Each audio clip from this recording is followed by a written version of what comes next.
All right, welcome back from the nesting video. Let's go ahead and actually create something applicable here. So I'm going to just make some space to work just because I like a lot of extra space. And again, white space doesn't matter. We know that, right? So let's create a new paragraph in here and let's automatically close that paragraph tag.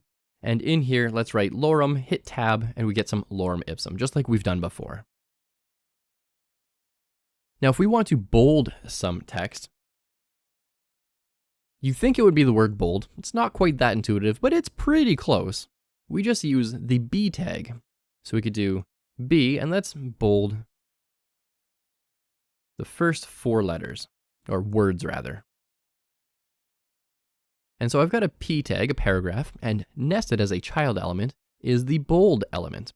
And so I saved that, and if I go over to Google Chrome and hit refresh, you can actually see that my text here is bold and the rest is not bold. Okay, so this is nesting, and this is actually getting into something a little more interesting, a little more useful, a little more applicable to actually learning HTML.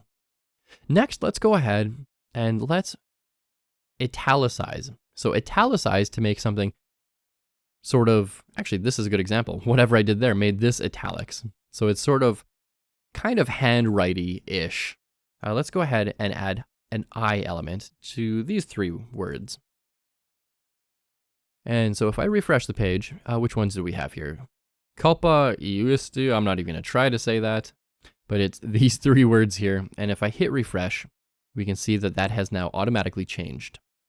Lastly, we have underline, and really it's the exact same thing. So you'd think it would be underline, but it's not. We use sort of shorthand when it comes to HTML, and we just say U. It's the U element. And again, that has an opening and closing tag. All 3 of these have opening and closing tags. So I'm going to save that, come back here, hit refresh, and we can see this is now underlined. Now, where this gets really, really interesting is we can create another paragraph and lorem, and you see how fast this is getting because I have that tab completion. If I wanted to make this bold, italic, and underlined, and let's just get rid of this. Let's do only 1 line instead of 2 or 3 sentences there. Let's just do 1 sentence. I could say B, hit tab, makes bold for me. And then it wants me to put my text in here. Well, that's nice, but what I'm going to do here is just grab all of that. I'm going to hit Control X or Command X on Mac. That just cuts it into my clipboard. And then Control V or Command V, as in violet, to paste. And so when I save, refresh, we're going to see we now have a bold sentence. Now, if we wanted to make this italics as well, it's not BI for bold italics, it's just B, and then inside of it, we say I. So then we can go over here, hit tab to indent that some more, and /I. One thing to note too is your text might actually scroll way off the screen over here. You can go into your settings and you can change your word wrapping or your text wrapping settings so that it breaks automatically onto a new line. So you can see that this whole thing for me is line 27, even though it's spanning multiple lines. That's just so it's not one long line right across the page and I have to scroll left and right. Okay, so I added a paragraph, bold, italics. Let's go ahead, save and refresh. And now this is bold and italicized. So that's working out pretty nicely. Lastly, let's add a U element, and I just move that text up real quick. Go ahead, save that file, refresh, and now we can see it's bold, italic, and underlined. But there is a rule here. Your inner tag, your innermost tag, has to have an innermost closing tag.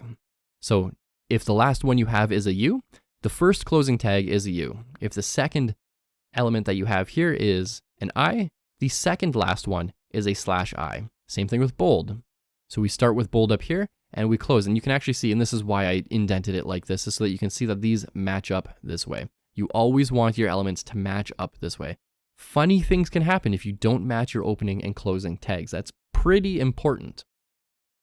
So at this point, if you want to go ahead and give this a shot, let's try nesting a paragraph. So create a paragraph element, then bold your text, italicize your text, underline your text, and it doesn't matter if it's bold, italic, or underline, or any other order. It could be italic, underline, bold. It could be underline, bold, italic. It doesn't really matter as long as these match up.